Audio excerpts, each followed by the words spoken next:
explain the purpose, menjelaskan tujuan diagnosa keperawatan itu. Dan yang keempat, menjelaskan type and component. Type-nya itu nanti akan kita lihat, atau status ya, ini bukan hanya type ya, status. Jadi ada nanti status diagnosa keperawatannya itu apakah aktual atau potensial ya,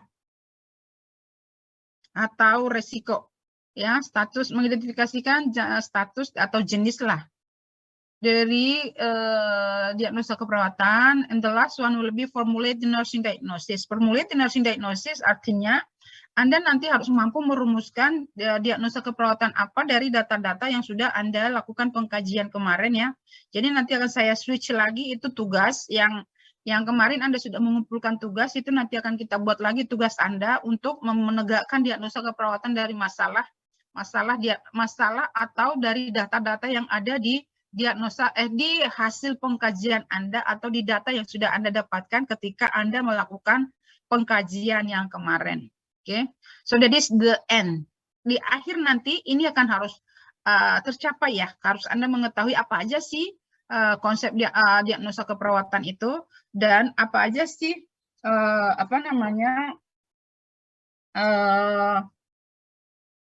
definisi, apa tujuannya, dan apa statusnya ya. Dan also and the last one will be formulate the nursing diagnosis.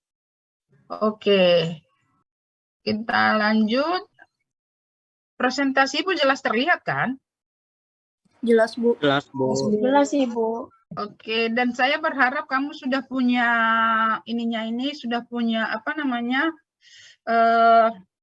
materi ini harus sudah diupload dari LMS ya. If you have any problem to download the PPT, you just inform me. Okay? Tidak ada excuse belum punya, karena ini penting sekali untuk Anda baca. Oke. Kita lanjut. As I said before, kalau Anda nanti melihat nursing diagnosa itu adalah bahasa Inggrisnya nursing diagnosis atau disingkat NSGDX yang seperti ini ya. And then ada juga nanti katanya itu masalah keperawatan juga bisa ya. Apa masalah keperawatannya? It's the same with nursing diagnosisnya. Oke. This is the step. I like to remind you again. There are 5 steps in nursing process, which is assessing, diagnosing, planning, implementing, and evaluating. Ya, assessing kemarin kita sudah menyelesaikannya, which is pengkajian ya, yang mana hasil-hasil pengkajian itu sudah Anda harus sebenarnya sudah Anda kerjakan. Saya belum periksa.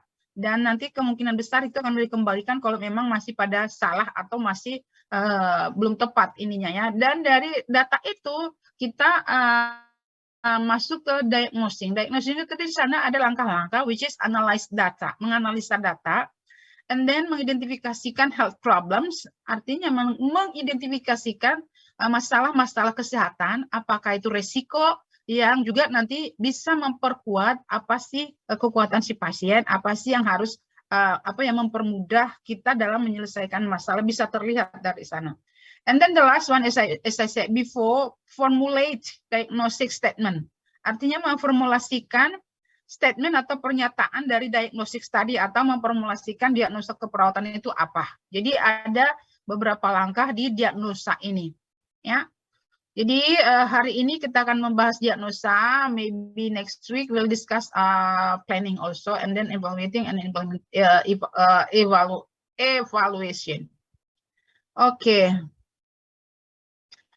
This is historical nursing look diagnosis atau riwayat diagnosa keperawatan itu. Dari tahun 1976, mungkin Anda juga belum lahir di sini ya.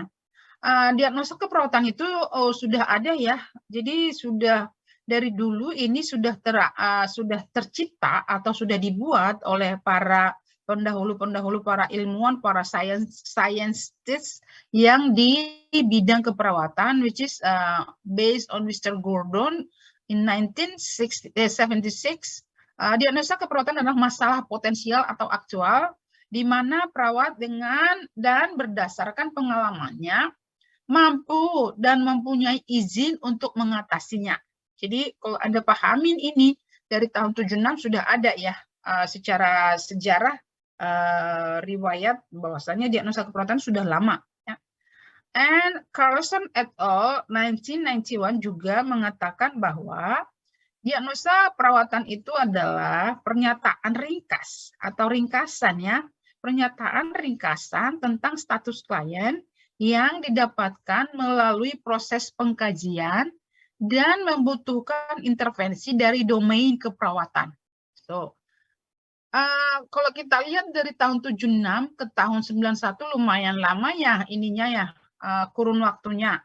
Dan itu sudah mulai dibuat dan disempurnakan, dan itu tetap masih sampai sekarang saja itu masih disempurnakan terus diagnosa keperawatan ini. Jadi kalau si Carlson et al. Menjelaskan bahwa diagnosa keperawatan itu adalah pernyataan atau ringkasan tentang status klien yang didapatkan dari hasil pengkajian yang mana nanti ini membutuhkan intervensi. Jadi ketika kita nanti sudah merumuskan diagnosa keperawatan, when we formulate the nursing diagnosis, after that we have to move on to intervention ya. Jadi selesai itu nanti kita masuk ke intervensi yang mana ini semuanya dilihat dari domain keperawatan ya, atau dari sudut perspektif nursing.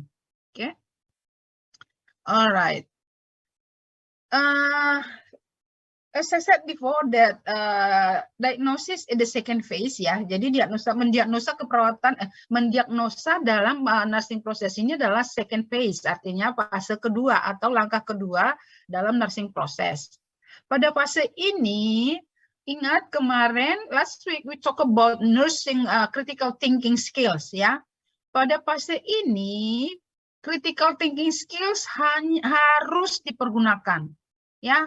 Jadi setiap perawat harus memiliki atau harus mampu menggunakan skills-nya atau keterampilannya untuk mengapain? To interpret assessment, untuk mengejawatakan atau membaca atau mencari data yang sudah ada pada saat kita melakukan pengkajian ya.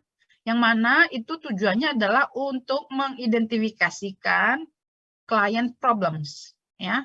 Ketika kita kemarin mencari data atau melihat data atau melakukan pengkajian mencari data kan, itu assessment itu ya, ada datanya kan, data itu kita harus interpret itu menerjemahkan, harus kita lihat, harus analisa, dan setelah itu kita harus mengidentifikasikan masalah klien ya.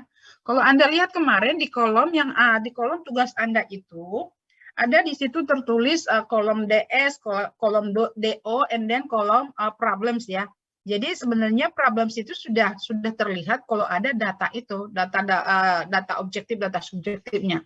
Dari mana itu data? Tentu dari analisa Anda melihat data itu. Jadi bagaimana Anda menganalisa itu harus menggunakan critical thinking tadi, keterampilan berpikir kritis ya. Jadi critical thinking skills itu harus dipergunakan ketika Anda menginterpret data atau menerjemahkan data. Jadi jangan hanya mengambil tapi tidak tahu datanya itu apakah normal, apakah tidak normal, atau bagaimana, apakah tinggi, or is it hyper or hypo ya. Nah, ini sumber dari diagnosa keperawatan yang sampai saat ini kita merujuk kepada Nanda ya, walaupun Indonesia sudah ada SDKI ya, tapi SDKI itu biasanya dia selalu merujuk juga ke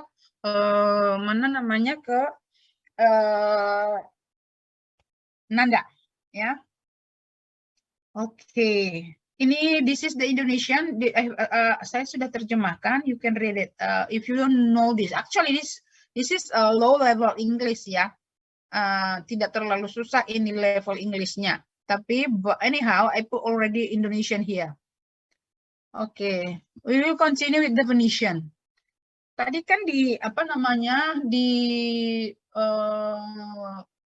learning outcomes kita itu ada, after the completion of this lecture, students should be able to define nursing diagnosis gitu ya. Jadi ini adalah salah satunya definisi dari nursing diagnosis menurut Nanda ya. Nanda itu adalah, lupa Ibu tadi, Nanda ini adalah North American Nursing Diagnosis Association ya. Jadi NANDA ini adalah singkatan yang mana perpanjangan atau kepanjangannya itu adalah North American Nursing Diagnosis Association. I hope that you got already this book. Kalau dari Indonesia apa ya? Kalau diagnosa keperawatan Indonesia apa bukunya? SDKI. Good, yes, SDKI. I think you have already that book, right? Kalian sudah pada punya buku itu kan? Punya, Bu. Sudah, Bu. Okay. Jadi sebenarnya buku yang Anda punya SDK itu adalah rujukannya semuanya ke NANDA ini. Ya. Cuman yang membedakan itu nanti kebanyakannya di nursing diagnosis yang di community, ya, komunitas, karena komunitas karakteristik masyarakat negara maju dengan karakteristik negara yang masih berkembang seperti kita kan berbeda ya. Jadi yang kalau dia hospital base, kalau pasien-pasien yang itu di dalam hospital, diagnosanya itu sama nanti ya, but in English. Kalau di NANDA itu in English, kalau di Indonesia itu is already translate. Tapi harapannya kalian sudah harus terpapar dengan bahasa Inggris.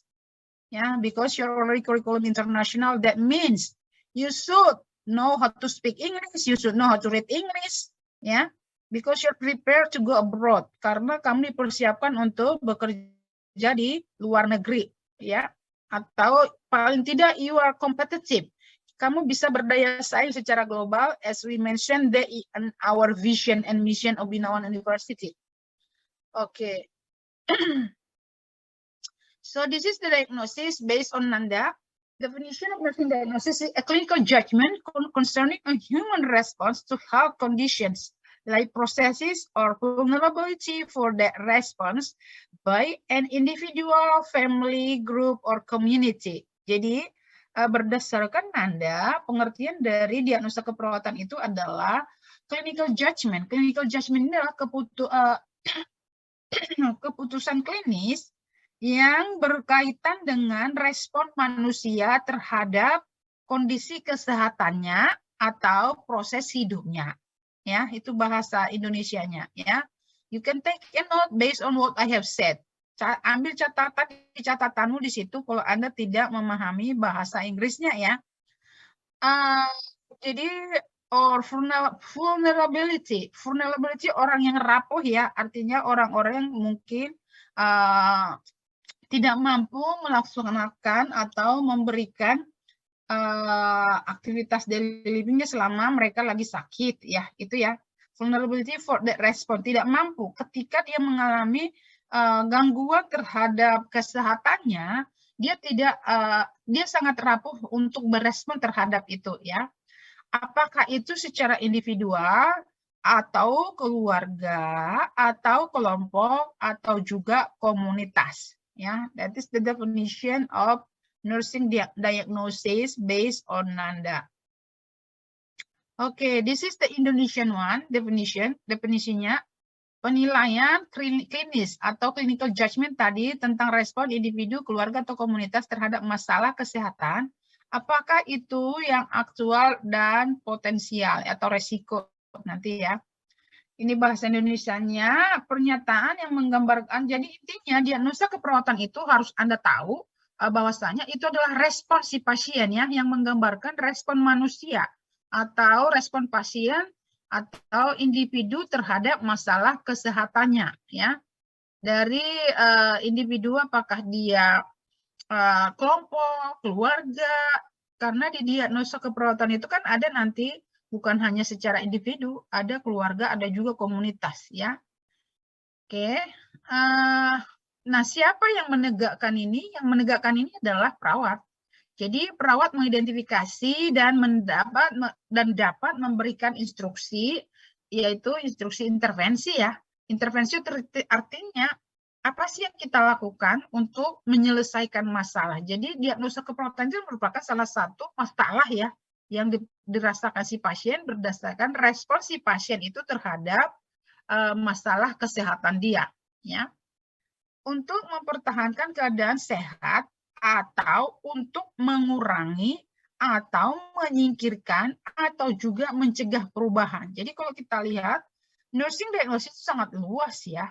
Jadi bukan hanya bukan hanya mengubah, mengintervensi atau memberikan asuhan, bisa juga dia mempertahankan keadaan, which is diagnosanya itu nanti wellness, apakah dia keadaan sakit, atau juga bisa juga mengurangi, bahkan menyingkirkan, which is prevention ya, dan mencegah ya. Itu di diagnosa keperawatan itu, makanya nanti ada juga di sini wellness, diagnosa keperawatan itu wellness diagnosis ya. Oke, kita lanjut dengan ini tadi, jangan lupa tujuannya ya. Kenapa sih kita harus melakukan atau mendiagnosa ini, walaupun tentu karena di dalam proses keperawatan mendiagnosa ini adalah step kedua.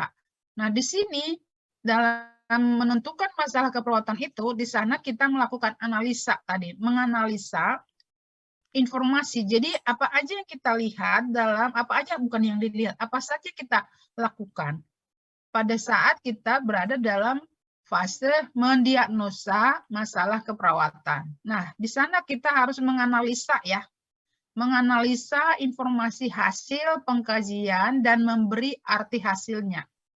Jadi memberi arti hasilnya di sini Anda membaca. Contohnya kemarin kalau Anda mungkin melihat data objektifnya. Contohnya tekanan darah si pasien itu 180/120. Apa yang ada di pikiran kalian ketika melihat data tersebut? Sebagai seorang perawat, what is that in your mind? When you saw that blood pressure is 180/120. Hipertensi. Hipertensi, Bu. Oke. Jangan hipertensi dulu, karena hipertensi itu bukan kita yang mengatakan itu. Berarti datanya tekanan darahnya itu apa? Tinggi, Bu. Yes. Tinggi. Jadi harus di sana ya. Oh, ini tinggi sekali diagnosanya. Tekanan darahnya. Ketika Anda menemukan data, misalnya Anda menensi pasien, terus Anda menemukan tekanan darahnya 180/120. Apa? What is the next? Kira-kira apa yang ada di ini? Ini yang ingin dilatih critical thinking-nya. Apa yang seharusnya kalian lakukan? Menyampaikan, Bu, bahwa hasil tekanan darahnya tinggi, Bu. Menyampaikan, langsung menyampaikan kah? Kan ada step-stepnya. Menanyakan kepada pasien, Bu, apakah pasien mengalami darah tinggi. Yes, menanyakan riwayat ya, apakah biasanya seperti ini atau bagaimana ya. Jadi harus ada validasi lagi ya. Jangan langsung begitu kalian ambil, oh langsung lapor, langsung ini, langsung kasih tahu. No, validasi lagi. Validasi itu kamu kamu tanya lagi dan kamu pastikan si pasien itu apakah baru beraktivitas kan gitu, atau apakah sedang meminum obat saat ini. Jadi banyak hal-hal yang harus kita lakukan sebelum kita mengambil kesimpulan ya, itu maknanya ya. Jadi harus kita justifikasi. Jadi gini, justifikasi klinis tentang respon individu tersebut ya. Responnya gimana? Apakah dia merasakan sakit kepala, apakah merasakan tidak nyaman, itu ya. Jadi jangan langsung harus kasih tahu, no. Tanya dulu, justifikasi dulu, tadi validasi lagi. Lihat justifikasi klinisnya. Bisa aja kamu salah ukur, ya enggak? Bisa aja kamu salah mendengarkan. Bisa aja posisinya tidak tepat. Jadi harus ada justifikasinya ya. Harus kita tanya, Bapak, apakah Bapak merasakan sakit kepala atau gimana? Itu harus ditanya. Itu maknanya justifikasi klinis ya. Justifikasi klinis tentang respon individu, keluarga, apakah itu tadi keluarga atau siapa boleh kita justifikasikan ya. Nah, ini kita harus lihat lagi apakah ini sudah sering atau apakah ini beresiko nanti ke depan, apakah ini sudah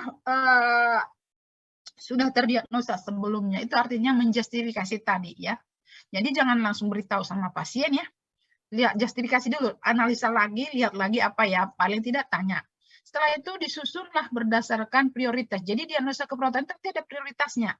Prioritas itu kan kita lihat berdasarkan yang mana sih yang paling mengancam nyawa si pasien, gitu ya. Oke, nah diagnosa keperawatan ini merupakan salah satu alat komunikasi ke staf lain. Atau ya alat komunikasi artinya, oh pasien ini diagnosa keperawatannya ini loh, itu nanti harus kita sambungkan atau kita komunikasikan dengan perawat lain yang sedang bekerja dengan kita ataupun yang mau meneruskan shift kita. Perawat itu kan bekerja 24 jam ya. Jadi itu adalah salah satu komunikasi ya, alat komunikasi. Yang kedua, yang berikut adalah diagnosa keperawatan itu adalah rujukannya tadi yang ibu sudah katakan, ada NANDA dan SDKE. Apa tadi kepanjangan NANDA ya? What is the full form of NANDA? North American Nursing Diagnosis Association. Good. SDKE? Standar Diagnosis Keperawatan Indonesia. Oke, Standar Diagnosis Keperawatan Indonesia. Oke, jadi rujukannya diagnosa keperawatan itu kan banyak sekali ya. Anda nggak mungkin hafal itu semua. Jadi Anda boleh merujuk ke sana. Anda boleh melihat nanti ke sana. Bagaimana sih menyusunnya gitu ya. Terutama Anda masih pemula, masih di semester 2 atau di tahun pertama sekolah keperawatan ya. Oke, kita lanjut dengan nah, ini kenapa harus menggunakan diagnosa keperawatan? Ibu sudah berikan tadi bahwa salah satunya diagnosa keperawatan itu meningkatkan otonomi perawat. Jadi kita diberi kebebasan tadi melakukan intervensi ya, dan juga mengidentifikasikan masalah pasien dan melakukan intervensi untuk menyelesaikan masalah tersebut. Yang kedua, untuk memudahkan komunikasi intra-profesional, artinya dalam dunia sesama perawat ini memudahkan ketika ada diagnosa keperawatan itu akan lebih mudah komunikasinya. And the third one, meningkatkan mutu asuhan keperawatan ya. Ketika ada diagnosa keperawatan itu, mutu asuhan itu akan meningkat dan meningkatkan kerjasama perawat dalam mendefinisikan diagnosis dari pengkajian dan intervensi ya. And the fifth one is to facilitate, untuk memfasilitasi dan mengakses diagnosa keperawatan yang sudah terstandar. Jadi NANDA itu sudah terstandar ya, dan juga SDKE yang mana nanti yang Ibu katakan ini SDKE itu rujukannya 80% dari NANDA ya. Jadi ketika sudah kita berada dalam fase mendiagnosa, diagnosa keperawatan sudah terstandarisasi, sudah ada bukunya ya. Dan diagnosa keperawatan ini digunakan supaya merupakan atau dijadikan sebagai salah satu acuan dalam menegakkan diagnosa keperawatan. Jadi this is the reason why we should use the nursing diagnosis ya. Oke, kita lanjut dengan perbedaan antara diagnosa keperawatan dan diagnosa medis ya. Diagnosa keperawatan itu, ya saya tutup kameranya agak berat. Diagnosa keperawatan itu berbeda dengan diagnosa medis, ya. Kalau di sini terlihat this is nursing diagnosis and this is medical diagnosis, ya. Kalau diagnosa keperawatan itu adalah diagnosa atau statement yang dibuat oleh perawat, ya, atau nursing judgment. Tadi judgment itu kalau Anda melihat salah satu diagnosa keperawatan itu perawat yang memutuskan itu, menjudge-nya ya. Menjudge itu adalah mengambil kesimpulan. Itu nursing judgment that made by the nurse by their education ya, tentu dengan basic pendidikan yang sudah dimiliki oleh si perawat tersebut, and also experience, pengalaman-pengalaman dan juga ahli, and semuanya itu sudah terlicense untuk melakukan treatment atau melaksanakan treat atau pengobatan atau kebutuhan tersebut. Sedangkan kalau medical diagnosis itu biasanya dibuat oleh dokter ya. Jadi ada diagnosa dokter, ada diagnosa perawat ya. Oke, nursing diagnosis describes the human response to an illness or health problem. Ini dari tadi definisinya ini jelas. Nursing diagnosis ini menjelaskan apa? Human response, artinya respon manusia terhadap sebuah penyakit atau masalah kesehatannya. Itu adalah nursing diagnosis. Sementara medical diagnosis itu adalah merujuk ke proses penyakitnya. Ingat ya, kalau medical diagnosis itu adalah merujuk ke proses penyakit, sementara diagnosa keperawatan itu merujuk ke mana? Respon seseorang atau respon individu, baik keluarga atau komuniti terhadap penyakit dan masalah kesehatannya. Take a note, there will be exam from here, ya, the difference between nursing diagnosis and medical diagnosis. And the third one is nursing diagnosis may change as the client's response change. Jadi diagnosa keperawatan itu bisa berubah-ubah ketika masalahnya sudah teratasi, itu akan berubah, makanya statusnya ada nanti ya. Sedangkan diagnosa medis itu susah, remains the same, tidak akan berubah as long as the patient is present with the penyakit itu ada di pasien ya. Jadi nggak bakalan sekali dia terdiagnosa hipertensi, kalau itu masih itu terus hipertensi terus dia. Tapi kalau kita diagnosa keperawatan itu bisa berubah-ubah ya, artinya may change, dynamic ya. Kalau Anda ingat masih kemarin dynamic. Oke. This is the example of nursing diagnosis and medical diagnosis. Jadi biasanya di diagnosa keperawatan itu adalah contohnya ineffective breathing pattern atau pola napas yang tidak efektif. Ini diagnosa keperawatan. Sementara di diagnosa medis itu bisa ada nanti asma, bisa juga diagnosa medisnya ini nanti TB paru, bisa juga PPOK atau COPD ya. And the next one contohnya activity intolerance. This is nursing diagnosis. Activity intolerance kalau medical diagnosisnya itu biasanya terjadi di pasien-pasien cerebrovascular accidents or stroke ya. And acute pain, disturbed body image, ini semua contoh dari diagnosa keperawatan. And this is also the example of medical diagnosis. So it's clear, very clear ya. Oke, jelasin nggak sampai sini? Bisa diikuti? Jelas. Bisa, Bu. Bisa, Ibu. Oke, we are 130 now, the present participants. Oke, kita lanjut dengan ini bahasa Indonesianya ya. Lebih jelas lagi perbedaan antara diagnosa keperawatan dan diagnosa medis ya. Kalau di proses keperawatan itu, di diagnosa keperawatan itu adalah proses keperawatan ya, yang mana di sana ada pengkajian, ini prosesnya. Kalau di proses medis ada juga pengkajian, yang mana di pengkajian itu hanya tidak sebanyak di kita ya.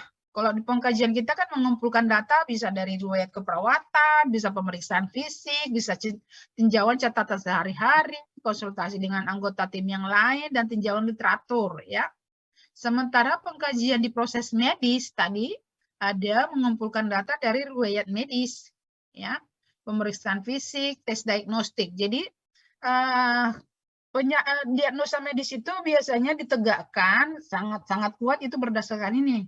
Diagnosa tes ini yang hasil-hasil pemeriksaan laboratorium, hasil pemeriksaan X-rays ya, apakah CT scan, apakah MRI, apakah macam-macam itu ininya diagnosa penunjang ya.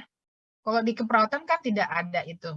Nah, ini kalau diagnosa keperawatan kita beraja atau merujuk ke NANDA atau SDKI, sementara diagnosa medis itu mereka ini seperti ini, hipertensi, stroke, diabetes, melitus, macam-macam ya diagnosa medisnya.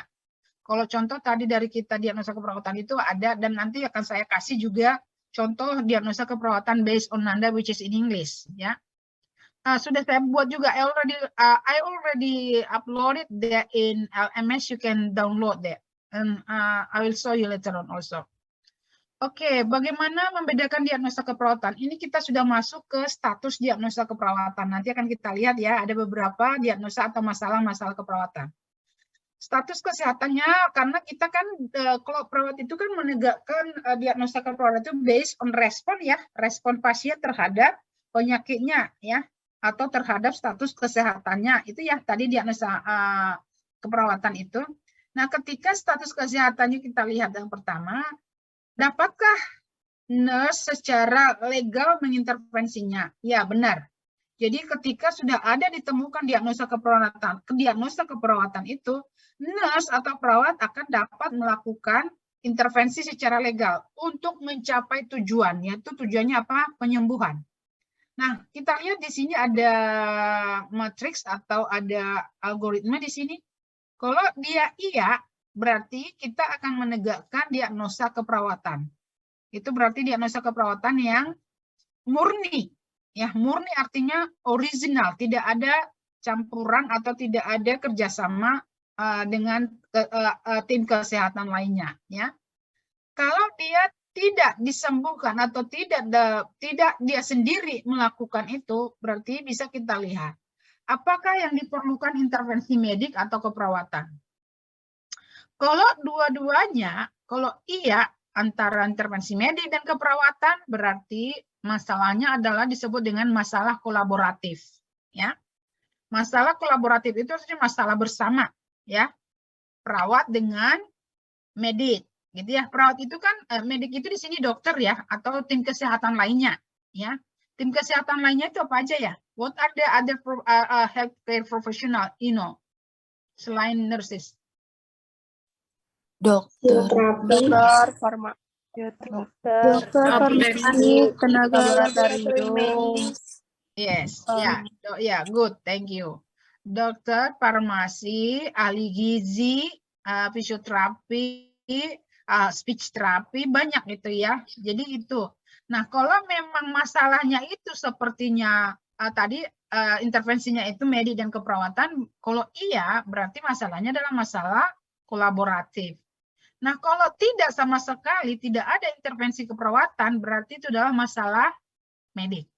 Jadi, kita harus tahu apakah ini masalah kolaboratif, apakah ini masalah medik, atau apakah ini murni masalah keperawatan atau diagnosa keperawatan. Oke. Now, we will continue with status. Karena ini ada tadi kan ada jenisnya tadi ya. Murni diagnosa keperawatan, ada masalah kolaboratif. Nanti akan ada contoh apa sih masalah kolaboratif. Masalah kolaboratif itu biasanya nanti apabila si pasien itu baru habis operasi ya, kemungkinan besar akan ada di sana resiko perdarahan. Itu yang disebut dengan masalah kolaboratif ya. Resiko perdarahan itu adalah diagnosa keperawatan yang mana itu mengerjakannya itu tidak murni perawat. Mengintervensinya tidak is not solely. Tidak hanya perawat, it should be collaborate with physician atau surgeon, ya, ahli bedahnya, ya. Oke, this is the status of the nursing diagnosis. Status itu artinya apakah dia aktual atau health promotion atau apakah dia risiko. Ya, jadi ada 3 statusnya, ya. Dan juga statusnya itu tergantung dengan diagnosa keperawatan yang kita angkat nanti.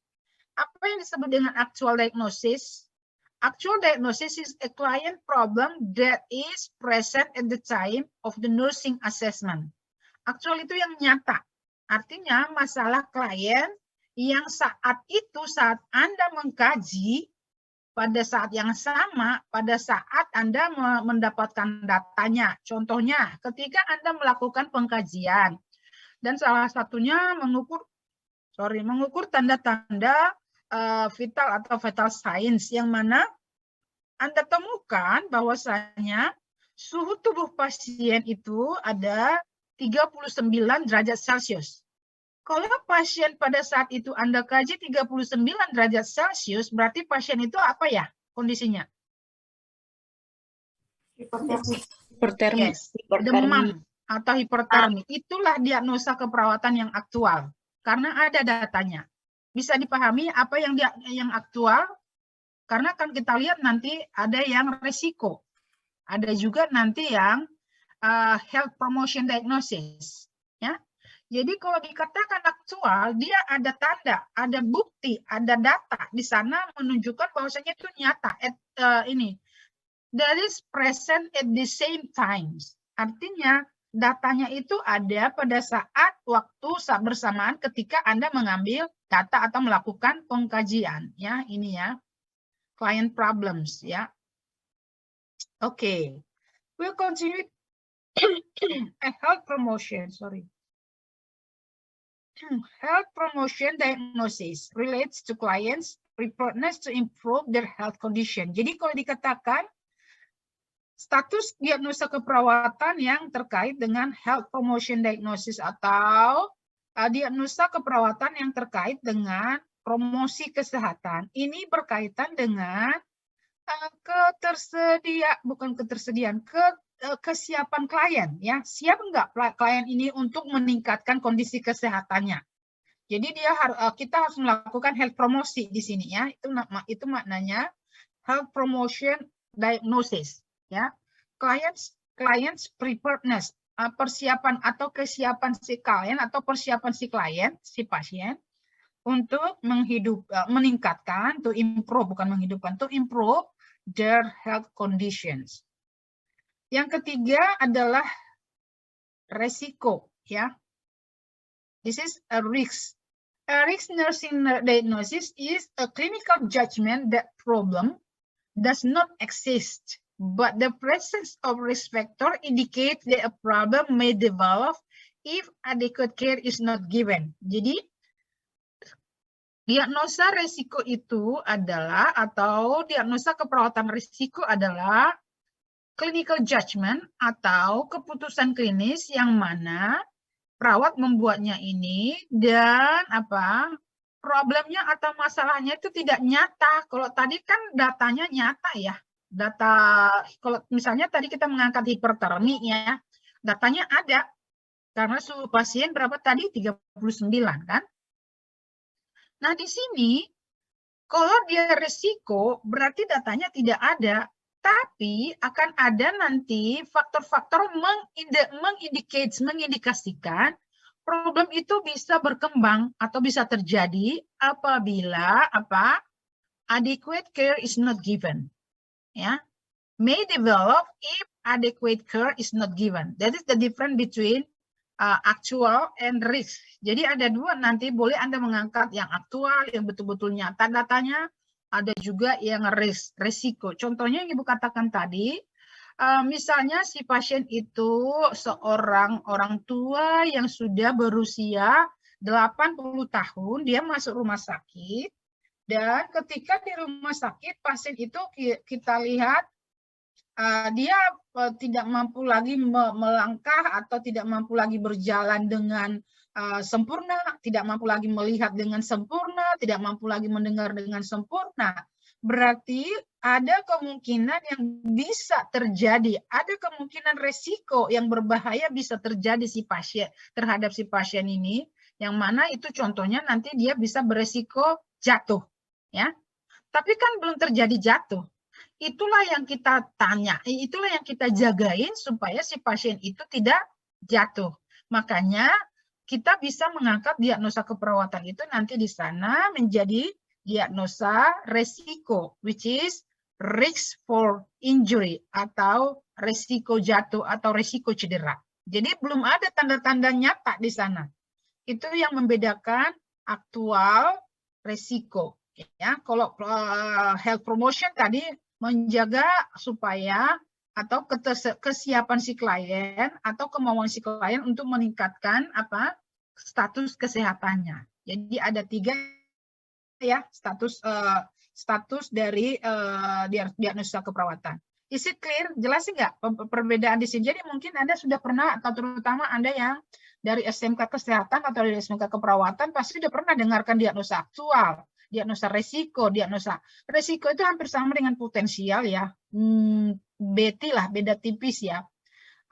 Sedangkan yang ketiga tadi adalah diagnosa health promotion, ya. Health promotion nursing diagnosis, yang ini. Sorry, yang kedua. Health promotion diagnosis, ya. Take note, ada 3 statusnya, ya. Nah, di sini kita to repeat this again, which is in Indonesia. Perumusan diagnosis DKI itu tadi ada aktual, ada resiko, ada promosi kesehatan, ya. Jelas ini, ya. Kalau aktual, masalahnya itu berhubungan dengan penyebab dan ditandai oleh tanda dan gejala. Nanti akan kita lihat ini problem, ini etiologi, and ini S. And resiko, masalah yang berhubungan dengan faktor resiko tadi. Kalau Anda ingat yang ini tadi. So, ini. Ya. Kalau Anda lihat di sini, ini penjelasan bahasa Indonesianya. Promosi kesehatan tadi ya, masalah yang ditandai tanda dan gejala, ya, atau nanti kesiapan si klien untuk meningkatkan status kesehatannya. Sampai di sini bisa dimengerti status diagnosa keperawatan itu? Mengerti, Bu. Halo? Ngerti, Bu. Ngerti? Iya, Bu, paham, Bu. Oke. Oke. Lanjut, kita yang aktual ini tadi udah jelas ya. Kalau masalah diagnosa yang aktual, berarti masalah yang dirasakan atau dialami saat ini. Contohnya tadi apa ya? Tadi Saskia contohnya.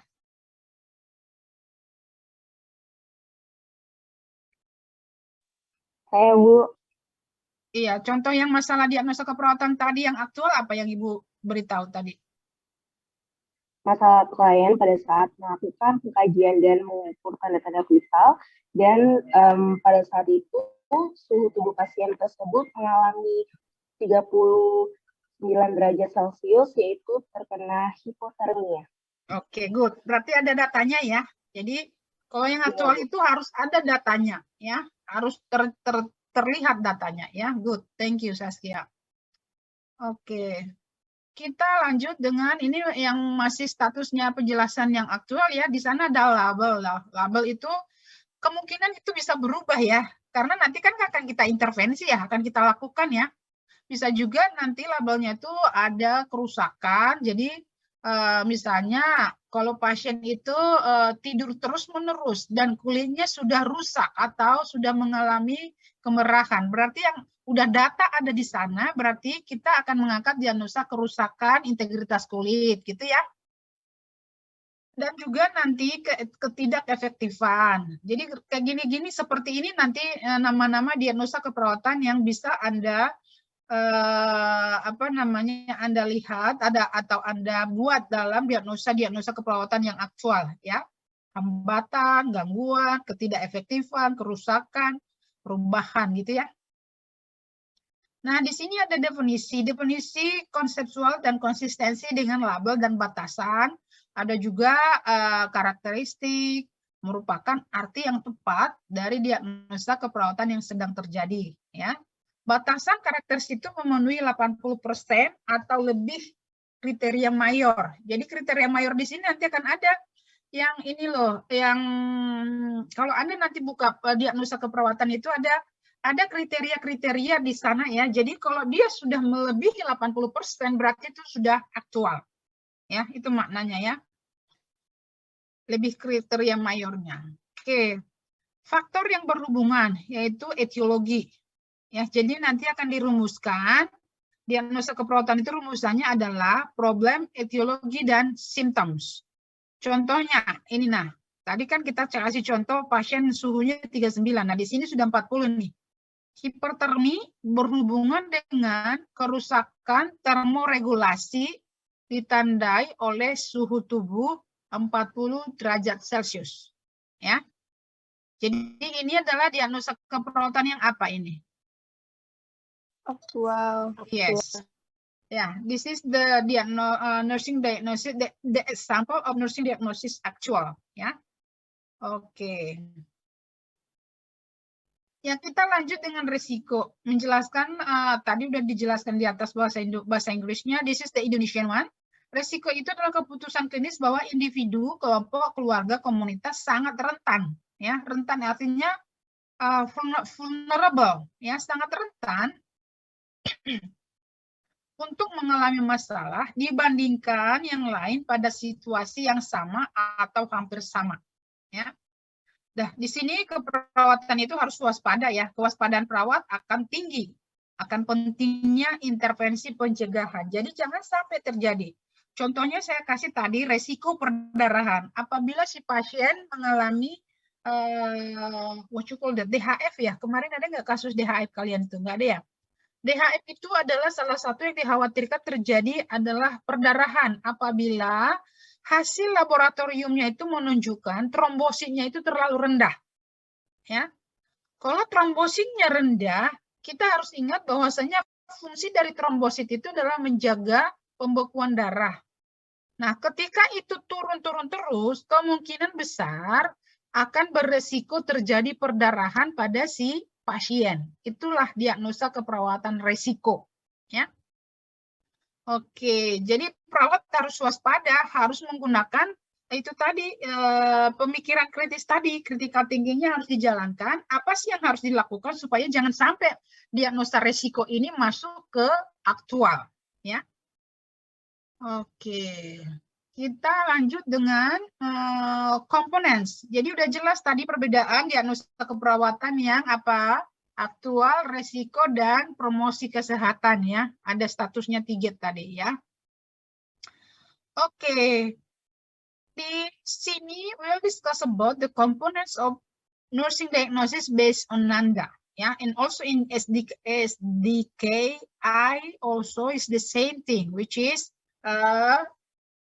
PENS, problem, etiology, and symptoms. Yeah, this is the components. And nursing diagnosis has 3 components. Jadi kalau ditanya nanti apa saja komponen dari diagnosa keperawatan, jawabannya apa? Ada 3. Problem, etiology, and symptoms. Symptoms, good. Symptoms itu sama ini ya, defining karakteristik ya. Defining karakteristik means menjelaskan karakteristiknya. Ya karakteristiknya apa tadi? Symptomsnya apa tadi? Suhunya tinggi kan gitu ya. Adanya apa tadi? Adanya kerusakan integritas kulitnya, ada lecet di bagian tubuhnya gitu ya. Itu define karakteristik atau symptomsnya. Oke. This is the formulating diagnosis statement, the basic 3-part nursing statement, which is called PES atau PES format and includes following. Problem is P, which is statement of the client's health problems, masalah kesehatan klien. Ada label ya, nanda label nanti. Yang labelnya itu apa aja tadi? Labelnya itu ada apa? Kerusakan. Apa aja itu tadi label? Gangguan, thank you. Apalagi? Hambatan, yes. Yes, iya. This one ya. Perubahan, kerusakan, ketidakefektifan, gangguan, hambatan, dan lain-lain. Dan lain-lain, you cannot say dan lain-lain. You should see, banyak itu nanti ya. Oke, jadi ada labelnya ya. And etiology is E. Jadi di E ya. Ini adalah penyebab. Ingat, nanti ada juga belajar di patofisiologi. Itu etiologi itu artinya apa? Penyebab. Causes of the health problem. Apa sih penyebab masalah kesehatannya? Gitu ya. Coba sebentar ya. Sebentar. Ibu, ini dulu.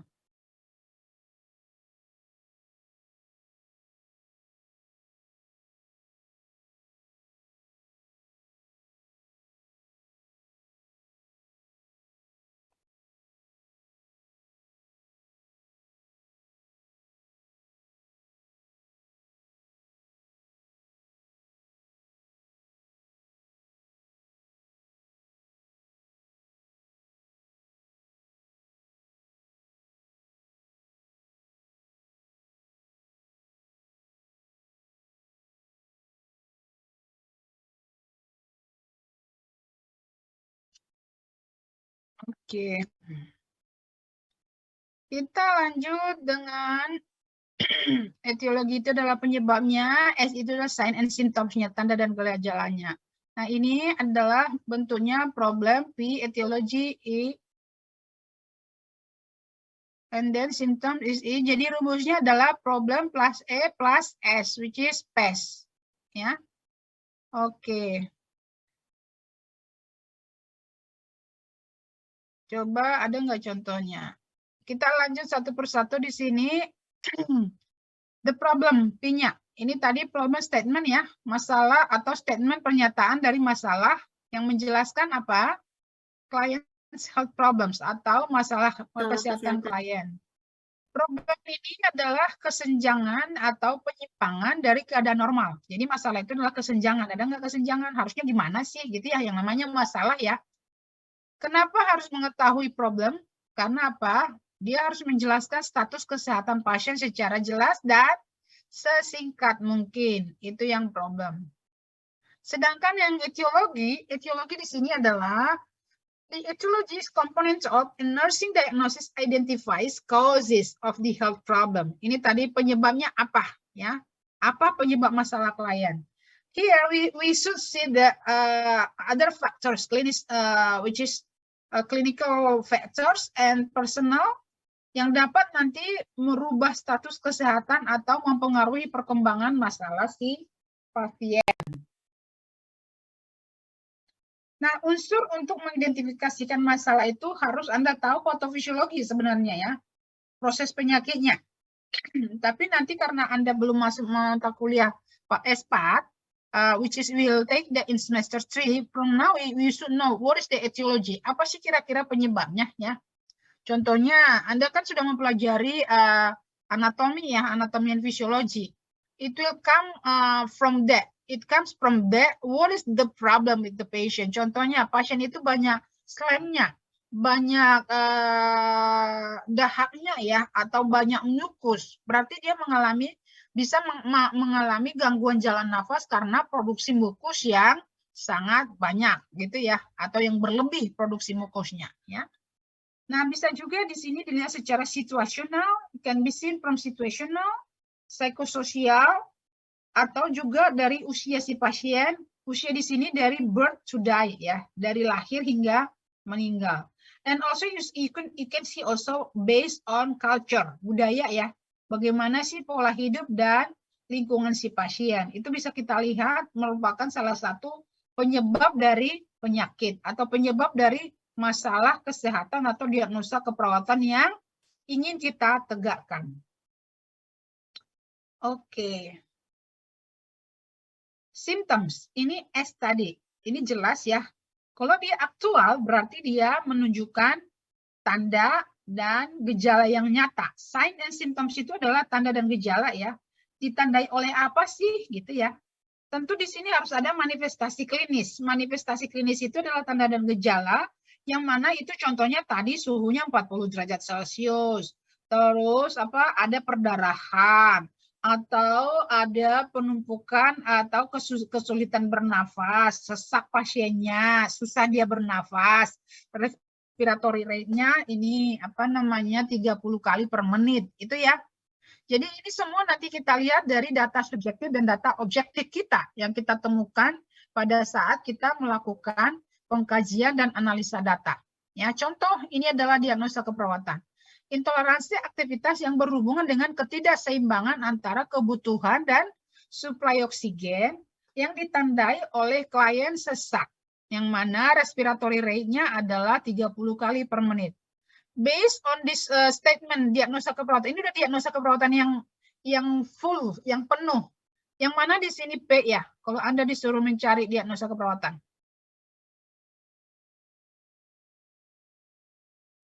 P, kita cari P, kita cari E, kita cari S. Which one is the P, which one is the E, which one is the S in this statement? Di statement ini. Intoleransi. Intoleransi. Intoleransi aktivitas. Oke, itu adalah P. P. Kalau yang E-nya apa? Etiologinya apa? Ketidakseimbangan antara kebutuhan dan suplai oksigen. Oke, ketidakseimbangan antara kebutuhan dan suplai oksigen. S-nya Ditandai oleh klien sesak rate-nya 3 kali per menit. Iya. Jadi kalau Anda ditanya seperti itu, nggak usah dikatakan ditandai. Ditandai oleh itu adalah kata hubung ya, kata penghubungnya. Sama dengan berhubungan. Ini juga kata penghubung ya. Jadi biasanya P-nya itu adalah intoleransi aktivitas. This is P. Terlihat nggak ini Ibu? Terlihat, Bu. Kelihatan, Bu. Ini adalah Ini apa ini tadi? Etiologi. Etiologi. This is the E. Nggak terlihat ya. Oke. Etiologi, and this is the Symptom. Oke, this is the symptoms. Jadi nanti di soal-soal kuis juga, kuis apa UTS, nanti akan seperti ini. Jadi Anda harus tahu mengekstrak apa itu P, apa itu S, dan apa itu E. Ya. Oke, kita lanjut dengan, ini contoh yang lain lagi ya. Acute pain related to abdominal surgery, evidenced by patient discomfort and pain scale. Ini kalau ini tadi diagnosa yang bahasa Indonesia, ini adalah diagnosa yang bahasa Inggris. Kalau di sini harus ada nanti Anda angka skala nyeri. Ya, skala nyerinya berapa? Mungkin 5, mungkin 8, mungkin 10, ya. Jadi acute pain. Apa acute pain ini adalah nyeri akut berhubungan dengan operasi luka abdomen ditandai oleh pasien mengeluh atau merasa tidak nyaman dan pain scale atau skala nyeri, ya. Itu bahasa Inggrisnya. Oke, yang mana di sini Pi? Pain ya. Terlihat ini P-nya adalah pain, problem. I-nya adalah surgery of abdomen. Sign and symptoms-nya adalah Pain scale Skill and and discomfort of patient. Oke, good. Now, actual tadi udah kita bahas ini, ada beberapa juga ini ya. Problem, etiology, sign and symptoms. I don't have to repeat them again. This is only another example. Gangguan nutrisi, kurang dari kebutuhan tubuh, berhubungan dengan intake yang tidak adekuat, ditandai oleh apa? Berat badan menurun ya. Hitung IMT-nya. Ya. Jadi dari mana nanti kita ketahui berat badan menurun? Pasti ada di data ya. Di hasil pengkajian. Oke, lanjut dengan ini yang berikut lagi contoh-contohnya. Bersihan jalan nafas tidak efektif, ini P. Peningkatan produksi sekutum, ini E. Pasien susah bernafas atau sesak, ini S. Ya, jelas ya? Bisa diikutin ya? Bisa, Ibu. Oke. Kita lanjut dengan menulis diagnosa risiko sekarang. Itu yang aktual tadi ya. Kita menulis diagnosa risiko. Kalau menulis diagnosa keperawatan risiko itu hanya problem dan etiologi saja. Karena apa? Karena belum memunculkan Data. data yang nyata. Jadi itu membedakan diagnosa risiko. Ya, jadi you just write problem and etiologinya. Ya, contohnya apa? Risiko gangguan nutrisi berhubungan dengan contohnya tadi apa? Ini intake ya, intake yang tidak adekuat. Ya, itu ya contohnya. Atau berhubungan dengan diare. Tapi kita harus mengukur dulu. You should know first what is the BMI of the patient. Berapa sih IMT si pasien? Menghitung IMT sudah tahu ya? Sudah. Caranya apa? Rumus menghitung IMT. Berat badan, kilogram, terus per tinggi badan, meter, pangkat 2. Oke. Thank you. Siapa yang tadi itu ya? Yang ngomong? Amelia Nabila. Oke. Camelia ya? Amelia Nabila? Iya, Bu Amelia. Amelia Nabila ya? Iya, Ibu.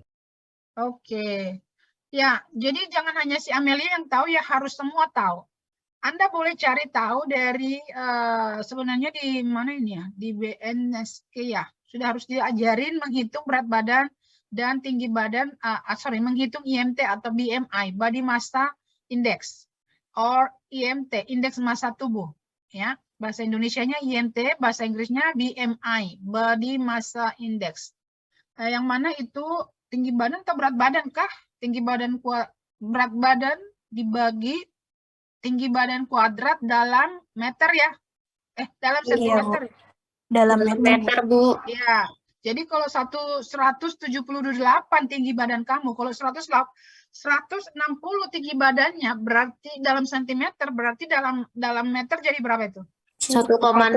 Nah, itu yang dikuadratkan ya.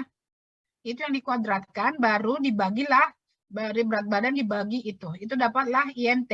Anda harus tahu juga berapa normalnya. Kalau misalnya normalnya itu, kalau misalnya Anda dapat INT-nya sudah 18, sementara normalnya itu adalah 18 itu normal, 18 sampai 21 20 normal ya.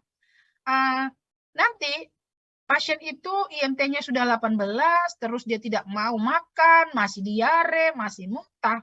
You can what you call that? You can formulate. Anda boleh menegakkan diagnosa keperawatannya itu resiko gangguan nutrisi kurang dari kebutuhan berhubungan dengan apa? Low intake, gitu ya. Ditandai oleh apa? Pasien muntah gitu boleh juga, ya. Oke. Lanjut, ini langkah menentukan diagnosa keperawatan, klasifikasi data, analisis data harus ada. Klasifikasi data itu adalah mengelompokkan data. Kemarin kalian sudah mencoba melakukan ini in your assignment. Apa data subjektif, apa data objektif sudah Anda kelompokkan. Berdasarkan itu, Anda harus meliputi unsur batasan karakteristik. Lihat lagi batasan karakteristiknya, apakah dia data minor atau data major. Ya. Data yang berkaitan dengan faktor penyebab atau faktor resiko. Itu Anda harus lihat juga ketika kita ingin menegakkan diagnosa keperawatan. Setelah itu kita harus analisa data. Menganalisa data di sini yaitu mengkaitkan data-data dan menghubungkan data dengan konsep teori dan prinsip yang relevan untuk membuat kesimpulan. Jadi kita lihat lagi data-data kita tuh apa sih, normal nggak ini? Apa sih ini? Apakah sih dia udah terlalu rendah itu atau sudah mau masuk ke batas rendah? Atau sudah begitu nanti dia sedikit lagi turun, itu malah berbahaya. Itu artinya analisis. Ya. Apa sih yang bisa terjadi kalau tidak ditanganin ini? Itu analisis. Nah, apakah saya harus membuat diagnosa keperawatan itu menjadi diagnosa prioritas? Itu harus kita lihat ya. Itu maknanya menganalisa data. Oke, ini langkah yang berikut. Menginterpretasikan data tadi udah Ibu terangkan, memberikan pemberian arti penjelasan secara spesifik ya terhadap data yang sudah ada. Ini tadi apakah ada kelebihan si pasien, yang mana kelebihan pasien ini membantu penyelesaian tadi, gimana sih supaya masalah ini bisa terselesai. Misalnya hemoglobinnya itu adalah jangan dulu hemoglobinnya, apa ya yang bisa hipertermi contohnya. Misalnya kita mengangkat pasien itu suhunya 38 dan kita tidak mau pasien itu semakin tinggi suhunya ya. Kita akan lihat lagi kondisi si pasien, apa sih pasien ini mau atau bukan mau, mampu minum atau mengkonsumsi cairan atau fluid yang lebih supaya suhunya itu tidak naik atau suhunya itu cepat turun gitu ya. Itu maknanya kelebihan si pasien itu, kekuatan si pasien itu di mana. Ya, gitu yang kita lihat. Atau keadaan kondisi si pasien itu gimana. Nah, menentukan masalah pasien, kita harus menyimpulkan dan menentukan masalah pasien yang pernah dialami, riwayat, penentuan keputusan atau clinical judgment. Ini termasuk di langkah B ya, atau interpretasi data. Oke. Penentuan keputusan. Di sini tidak ada masalah. Yang tentu perlu peningkatan status dan fungsi kesejahteraan tadi, atau berarti diagnosa keperawatannya yang bisa kita angkat adalah diagnosa promosi kesehatan atau wellness-nya. Ada tadi kan status kesehatan, status dari diagnosa keperawatan itu kan ada aktual, ada resiko, dan ada promosi kesehatan. Nah, kalau tidak ada masalah kita temukan, kita akan melihat status diagnosa keperawatan yang dalam kategori promosi kesehatan. Ya. Kalau ada masalah, kemungkinan ada masalah. Berarti kita harus melihat atau pola mengumpulkan data untuk memastikan ada atau tidaknya masalah yang diduga. Ya. Masalah aktual atau risiko. Pasien tidak mampu merawat karena pasien menolak masalah dan pengobatan. Nah, sedangkan masalah kolaboratif, kalau Anda masih ingat tadi penjelasan kita di atas, masalah kolaboratif itu harus kita konsultasikan dengan tenaga kesehatan profesional secara kolaboratif untuk menyelesaikan masalah. Ya, jadi ini adalah penentuan clinical judgment atau penentuan keputusan. Apakah tidak ada masalah, apakah masalah mungkin terjadi, atau masalah kemungkinan, atau risiko, kita lihat lagi, ya, atau aktual, apa risiko, ya. Apakah masalahnya masalah kolaboratif, ya. Oke. Sampai di sini bisa diikuti? Bisa, Ibu. Bisa, Ibu. Ada pertanyaan?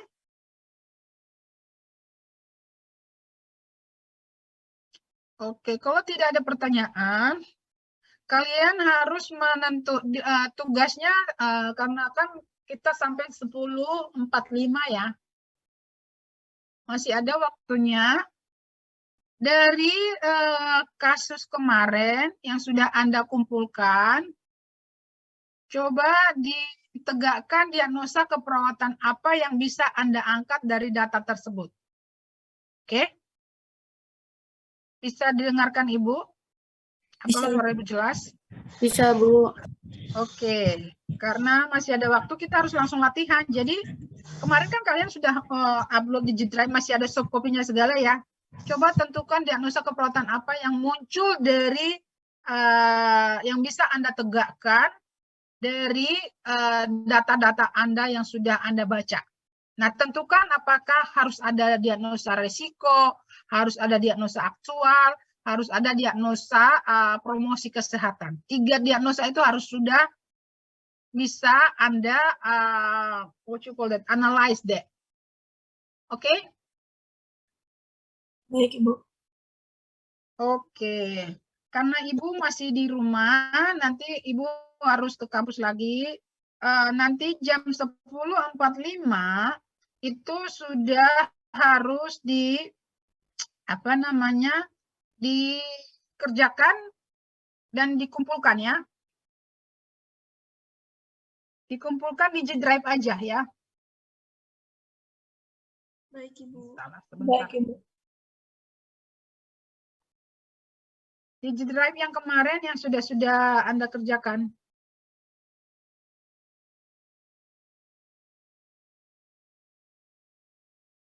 Oke, terima kasih. Ibu harus pergi ke kampus. Ibu izin lab dulu ya. Sampai jumpa nanti jam 10.30 maybe. I'll see you later on. I will pick you randomly ya.